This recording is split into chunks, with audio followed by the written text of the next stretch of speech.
Hai semua, selamat datang ke kelas dagangan mingguan ataupun weekly trading class Fullerton Markets. Selamat sejahtera diucapkan kepada anda semua dan ini adalah merupakan um, sesi ataupun sesi yang kedua. Yang itu iaitu weekly trading class kita yang sesi pertama kita telah tamatkan. Kemudian ini adalah sesi untuk yang kedua iaitu kita belajar tentang pelbagai perkara-perkara yang lain. Contohnya untuk kelas yang sebelum ini adalah kita bercakap tentang indeks dan untuk kelas kali ini kita akan bercerita tentang precious metals ataupun logam berharga. Apa dia itu logam berharga? Kejap lagi kita akan tengok. Alright. Saya nak ucapkan selamat datang kepada beberapa orang yang menyertai kita pada kali ini.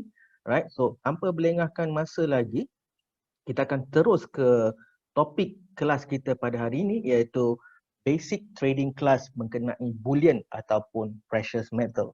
Alright. So, siapa dekat sini pertama kali mendengar perkataan bullion ataupun precious metals? Ataupun siapa yang pernah dengar?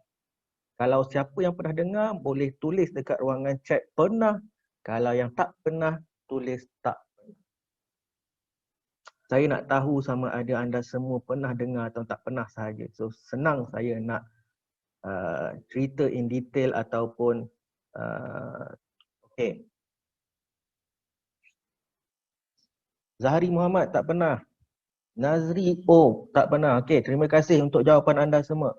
So saya anggap peserta kali ini tak pernah dengar perkataan bullion ataupun precious metal. Alright. So bullion adalah dia ada beberapa benda dekat dalam bullion ni. Bullion adalah yang pertama adalah emas, yang kedua adalah perak ataupun besi-besi logam-logam yang lain yang mempunyai harga lebih baik daripada mata wang.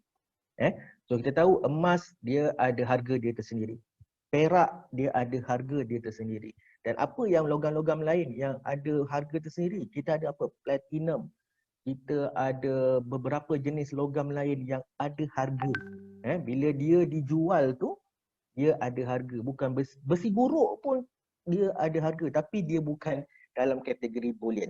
So, bullion ini ataupun emas, perak dan platinum ini, dia disimpan dalam bentuk mata wang kecemasan ataupun kita panggil dia sebagai safe havens, pemilikan yang selamat.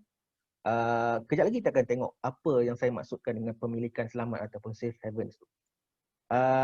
Emas disimpan ataupun precious metals ini disimpan oleh kerajaan dan beberapa individu-individu yang mempunyai kekayaan lah. Kita tahu ada orang-orang individu VVIP yang punyai jongkong-jongkong emas disimpan di bank-bank. Kita tahu kerajaan kita seperti kerajaan Malaysia sendiri pun ada simpan emas. Right? So, emas-emas ini ataupun bullion ini disimpan untuk tujuan dia apa? Tujuan dia adalah untuk sebagai mata wang kecemasan. Kenapa? Nanti kejap lagi cerita kenapa dia disimpan sebagai mata wang. Right. So, dalam kategori bullion ada emas ataupun dia punya kod tu kita kategorikan sebagai XAU USD. Lepas tu kita ada silver ataupun perak, kita ada XAG USD. Untuk platinum kita XPT USD. Ini adalah kod-kod yang common. Common yang diberikan kepada jenis-jenis logam itu. So dekat Fullerton Market kita kategorikan, kita beri kod dia sebagai XAU USD untuk emas, XAG USD silver, XPT USD untuk platinum. Alright. So, pada anda yang tidak tahu ataupun tidak pernah mendengar perkataan forex, mungkin ini adalah pertama kali anda menyertai kelas seperti ini. So, mungkin ada yang baru-baru kenal pasal forex. So, kita tinggalkan dulu forex tu. Cuma yang topik kali ini adalah untuk kita berbincangkan tentang apa beza bullion ataupun logam berharga ini berbanding dengan forex. Forex ini adalah paling simple adalah dia adalah tukaran mata wang asing. So kita tahu kita pergi money changer, kita buat tukaran mata wang asing dan sebagainya, itu adalah transaksi forex. So apa beza dia dari bullion berbanding dengan forex? So dia ada beberapa perkara ataupun perbezaan. Yang pertama adalah contract size. Untuk satu lot transaksi itu, untuk bullion dia adalah bernilai 100 unit. Ataupun kita panggil dia 100, ada yang letak dia 100 ounce. So untuk forex pula dia adalah 100,000 unit. Right? Untuk minimum lot bagi bullion dan forex mereka adalah sama. Ini saya beri dari sudut transaksi, nilai transaksi ataupun nilai volume yang ada di Fullerton Market. Right? So untuk minimum lot di Fullerton Market kami terima 0.01 ataupun bersamaan dengan 1000. Untuk bullion dia bersamaan dengan satu unit. Satu unit. Sebab contract size, contract size yang saya rujuk dekat atas ni, dia adalah merujuk kepada satu lot. Satu lot bersamaan dengan 100 unit. Right? So minimum lot untuk bullion di Fullerton Market adalah 0.01. Jadi 0.01,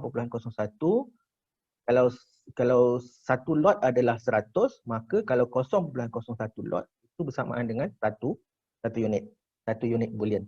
Right? So satu gram emas. 1 gram emas. Sorry, bukan 1 gram, 1 ounce. Minta maaf, bukan 1 gram, 1 ounce. 1 ounce emas. Right? So forex adalah 0.01 sama dengan 1000 unit juga. Untuk maximum lot untuk bullion dia adalah 50 lot sahaja. Dekat Fullerton Market kita hanya terima 50 lot sahaja, manakala untuk forex kita terima 100. Kemudian leverage, pada yang tak tahu tentang leverage, so leverage ni adalah perkhidmatan yang kita sediakan ataupun pihak broker sediakan kepada traders untuk mereka tingkatkan kemampuan mereka berdagang di dalam pasaran forex. Contoh kalau pihak broker menyediakan leverage sebanyak 100 dengan modal yang ada pada traders itu hanya $100, mereka boleh menggandakan modal mereka sebanyak 100 kali ganda. So daripada 100 kali 100 bersamaan dengan 10,000 lah. So mereka ada kemampuan untuk berdagang lebih besar ataupun lebih 100 kali lebih banyak dekat dalam pasaran dengan penyediaan leverage sebanyak 100 oleh pihak broker. So itu kita dah cover pada sesi yang pertama dulu. Right? So pada anda yang terlepas sesi yang pertama, anda boleh pergi ke YouTube channel kami, Fullerton Market, cari dekat situ berkenaan dengan leverage. Right? So ini saya cakap tadi, untuk bullion ataupun emas XAU USD, satu lot bernilai 100 ounce. Right? 100 ounce. Kita panggil ounce bukan gram. Saya tak ingat berapa nisbah dia, 1 ounce tu bersamaan dengan berapa gram. Tuan-tuan boleh check nanti, balik Google, lepas tu tengok berapa, 1 ounce berapa gram. Right? Margin currency adalah dalam USD, tick size adalah 0.01. Yang ini adalah lot tadi tu. Point value per lot adalah USD 1. Right? So satu pip, 1 point untuk satu lot bersamaan dengan USD 1. Right? Untuk silver pula, satu lot bersamaan dengan 5,000 ounce. 5,000 ounce. Dia punya tick size tu kecil sikit, 0.001, tetapi dia punya point in value tu USD 5, dia lebih besar sikit. Sebab dia punya lot tu 5,000. So, kalau kita tengok tadi, kalau untuk gold tadi tu satu lot bersamaan dengan 100. Yang ini satu lot bersamaan dengan 5,000 ounce, jadi point per value dia tu, point value per lot dia tu agak besar sikit.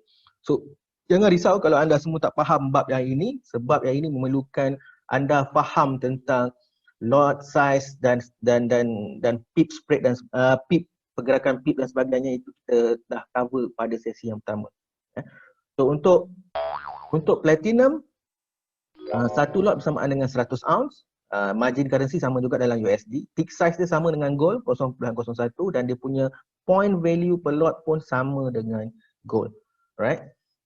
So yang ini anda semua boleh ambil note nanti, tapi tak apa, yang ini tak berapa penting sebenarnya. Dia hanyalah maklumat teknikal saja berkenaan dengan bullion ini. Kita ada maklumat teknikal untuk emas, perak dan juga platinum. Right. So, next adalah kita nak cerita tentang apa faktor yang mempengaruhi pergerakan bullion ni. Kita ada 4 faktor. Yang pertama, monetary policy. Right. Kemudian kita ada demand and supply, permintaan dan pembekalan. Alright. Kemudian kita ada geopolitical events, perkara-perkara yang berkait, bersangkut paut dengan geopolitik. Right. Kemudian kita ada natural disasters, bencana alam. Right. So kita akan tengok satu-satu nanti apa yang saya maksudkan dengan 4 faktor ini. Right. So apa dia itu safe haven? Okey. Sebelum kita pergi safe haven, saya lupa untuk cerita tentang satu-satu perkataan perkara ni. Monetary policy. Monetary policy ni adalah dasar kewangan yang ditetapkan oleh Bank Pusat. Contohnya untuk Bank Pusat untuk negara Malaysia adalah Bank Negara Malaysia. Right. Bank Negara Malaysia adalah pihak berwajib yang akan menentukan dasar kewangan, sektor kewangan di negara Malaysia. Right. Mereka akan menurunkan, menaikkan kadar faedah. Contoh yang kita ambil paling dekat adalah ketika COVID-19 hari itu melanda negara kita, bahkan serata dunia. Bank Negara Malaysia telah menurunkan kadar OPR mereka, overnight policy rate mereka. Itu akan memberi kesan di mana peminjam-peminjam kewangan, termasuklah kita, kalau anda semua ada buat pinjaman kereta, pinjaman perubahan, anda mungkin ada yang ambil moratorium, betul? Ada yang tak ambil moratorium, tetapi anda mungkin akan perasan monthly installment ataupun bayaran bulanan anda telah pun berkurang. Kenapa? Sebab OPR rate itu telah turun. OPR rate ni adalah kadar faedah yang dikenakan oleh bank negara kepada bank-bank di dalam Malaysia untuk mereka, bank-bank dekat Malaysia pun dia meminjam sebenarnya. Mereka meminjam daripada bank negara. Jadi bank negara kenakan kadar faedah. Right?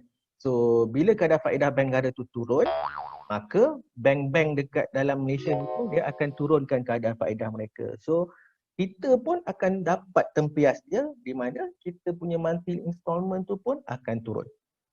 Right? So perkara ini akan akan mempengaruhi pergerakan bullion. Kemudian ada demand and supply. Kita tahu kalau anda perasan 2 bulan lepas ataupun sebulan yang lepas, kita tengok berpusu-pusu orang pergi ke kedai emas.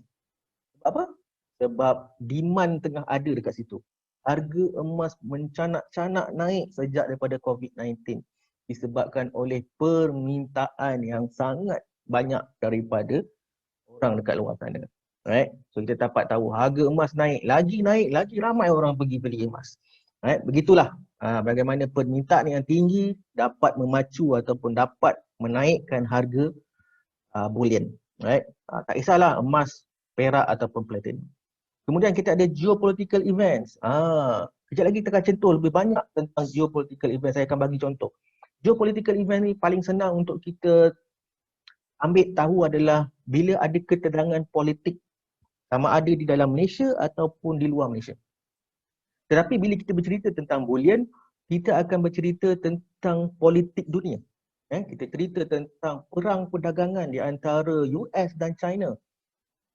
Kita boleh nampak, kita boleh dapat lihat bagaimana harga emas memberi reaksi dan respon yang sangat bagus. Bukan baguslah. Bukan nak kata ketegangan antara US dan China itu bagus, tetapi harga itu bereaksi secara positif mengambil kesempatan daripada ketegangan politik yang berlaku di antara US dan China. Right. Kemudian natural disasters, termasuklah COVID-19. Yang itu saya terangkan tadi bagaimana sejak daripada COVID-19 harga emas mencanak-canak naik. So termasuklah bencana-bencana alam yang lain. Contohnya banjir besar, gempa bumi dan sebagainya. Right?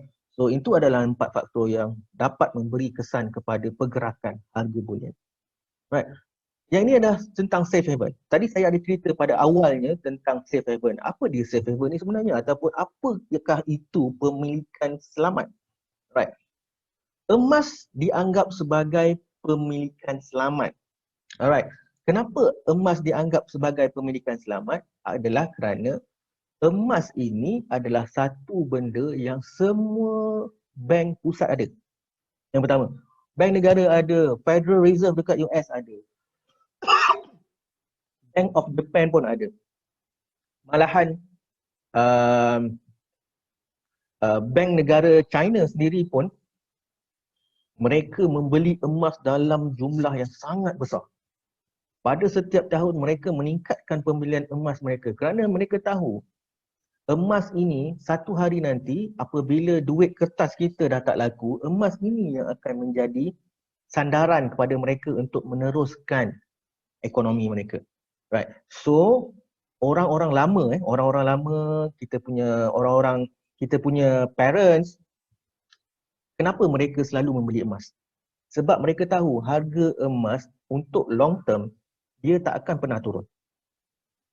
Mungkin dalam short to medium term kita ada correction, retracement dan sebagainya untuk harga itu turun sedikit. Tapi untuk long term, tanyalah mana-mana pun, mereka akan berkata harga emas tak akan turun. Tapi malahan akan menjadi lebih mahal, lebih mahal, lebih mahal. That's why bank-bank pusat, big company ataupun orang-orang kaya, mereka menyimpan emas sebagai pemilikan yang selamat. Apabila pasaran pasaran mata wang jatuh, apabila pasaran saham jatuh, emas tetap steady. Right? So, itulah mengapa emas dipanggil sebagai pemilikan selamat. Right? Berapa banyak emas digali, bukan digali, dilombong, di lombong pada setiap tahun.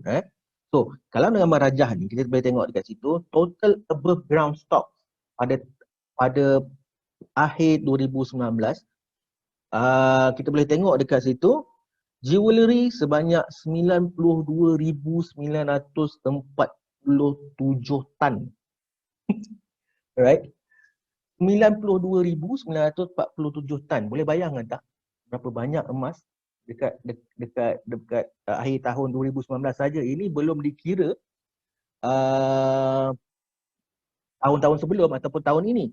So, the best estimate ataupun anggaran sekarang ini yang boleh dikatakan adalah sebanyak 197,576 tan emas telah dilombong sepanjang sejarah. Boleh bayangkan, 197,576 tan. Alright?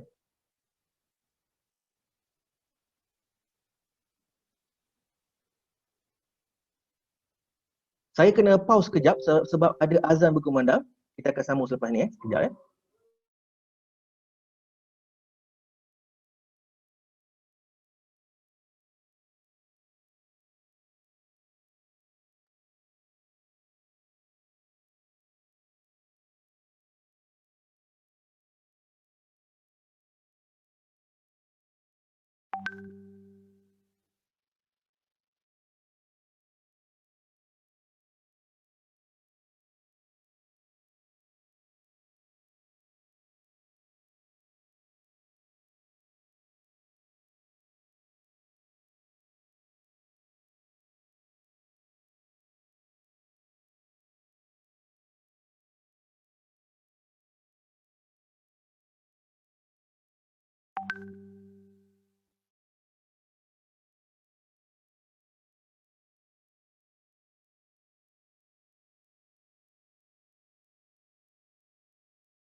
Okay, so kita sambung pelajaran kita pada kali ini. Alright, so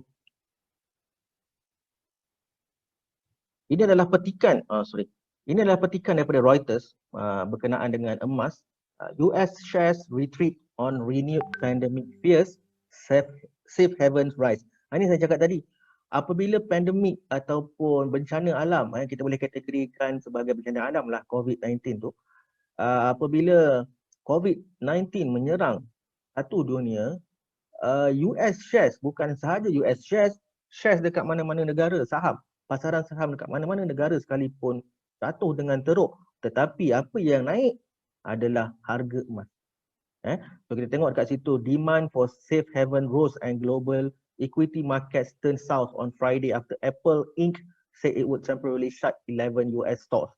So pada keadaan pasaran stok ataupun pasaran saham merudum pada ketika pasaran kewangan jatuh, harga emas masih steady lagi, malah naik dengan lebih tinggi. Jadi disebabkan itulah dia dianggap sebagai safe haven. Emas dianggap sebagai safe haven. Kemudian ada satu lagi petikan ini daripada Reuters juga, gold gains as investors bet on more stimulus. Apabila apa kata pelabur menjangkakan bank pusat ataupun bank pusat mahu ataupun akan mengenakan ataupun akan melakukan lebih banyak pelonggaran dasar kewangan. Maksudnya mereka akan lebih banyak potong kadar faedah. Bila bank pusat nampaknya lebih agresif untuk potong kadar faedah, itu bermakna ekonomi tak bagus. Pada keadaan ekonomi tak bagus, gold akan naik. Right? So ini antara apa benda yang berlaku dalam sudut monetary policy, dasar kewangan yang diambil oleh bank pusat. Kita tahu Federal Reserve pun potong kadar faedah mereka, itu telah menjadikan gold makin lagi menjadi-jadi naik pada bulan ini. Right? Kemudian ini adalah tentang demand and supply. Gold price surge, harga emas naik 18% pada tahun ini. Right? Ini adalah pada April pada April. So pada ketika ini harga emas dah naik lebih daripada 18% sebenarnya pada ketika ini. May rise even more to hit new high as investors rush to safe haven. Pada bulan pada bulan Julai emas telah memecahkan harga tertingginya dalam sejarah. Yes, harga emas telah pecahkan harga tertingginya dalam sejarah. Kejap lagi kita akan tengok dekat mana harga tertinggi yang sebelum ini, dan pada tahun ini disebabkan oleh demand dan supply dan faktor-faktor yang lain, harga emas telah pun melonjak naik melebihi paras tertingginya dalam sejarah. Dan kita akan tengok nanti sekejap lagi. Geopolitik event, ini saya ceritakan tadi bagaimana ketegangan politik di antara US, China berkenaan dengan trade war mereka telah menjadikan harga emas menaik ataupun naik dengan secara mendadak. Kemudian natural disasters, bencana alam. Precious gold gains on growing concerns about second wave of pandemic. Ini saya cakap tadi, apabila pada bulan 5, pada bulan Mei dan Jun, gelombang kedua COVID-19 melanda US dan beberapa negara di benua Amerika Selatan. Jadi itu telah menjadikan gold semakin naik dan pada ketika itulah harga emas telah memecahkan harga tertinggi ataupun melepasi paras harga tertinggi yang pernah dicipta pada waktu dulu, dan harga emas telah membuat satu harga tertinggi yang baru dalam sejarah. So, saya nak sharekan beberapa tips pada anda semua yang pernah ataupun yang dah tahu tentang cara macam mana nak berdagang di dalam pasaran keuangan. Saya bagi tips dekat anda bagaimana untuk kita berdagang bullion, emas ke, silver ke ataupun platinum secara profit. Right? So, geopolitics event. Tadi kita dah cerita apa itu geopolitics event. Apa kaitan dia? Right? Apa kaitan? Bila tension up ataupun ketegangan itu semakin menaik, maka harga emas pun dia akan naik. Bukanlah dia akan naik sahaja tak turun-turun. Anda semua mesti apply technical punya study dululah. Adalah technical study yang tertentu Jadi anda apply technical study itu, tapi dia punya key dia adalah apabila ada ketegangan itu semakin merunting, ketegangan itu semakin hebat, maka harga emas pun akan naik. So ambil peluang bila berlakunya mana-mana ketegangan geopolitik. So siapa yang selalu tengok Bloomberg, CNBC, ada news-news masuk, tiba-tiba ada perang, tiba-tiba ada wabak baru ke, gelombang yang terbaru ke. So maka itulah momen terbaik, waktu terbaik untuk anda mula membeli emas. Baik, simpan dan harga itu akan naik. Manakala apabila ketegangan itu mula reda, COVID dah semakin membaik, tiada jangkitan baru dan sebagainya, maka harga emas akan turun sedikit demi sedikit. Apabila trade war antara US dan China semakin reda, beberapa perjanjian telah pun berjaya dicapai di antara kedua belah pihak, maka harga emas pun semakin turun sikit. Tapi nanti pada masa akan datang dia akan ada benda yang lain pula, so dia akan naik. Right? So itu bagaimana kita nak tackle harga emas, macam mana kita nak trade menggunakan geopolitical events. Right? Kemudian global interest rate. Yang ini yang saya cerita tentang bank pusat tadi. Apabila seluruh dunia menurunkan kadar faedah mereka, Federal Reserve turunkan kadar faedah mereka, Bank of England turunkan kadar faedah mereka, European Central Bank ECB turunkan kadar faedah mereka, Bank of Japan tak turunkan kadar faedah mereka. Mereka menurunkan kadar faedah mereka, tetapi tidaklah seteruk bank pusat yang lain.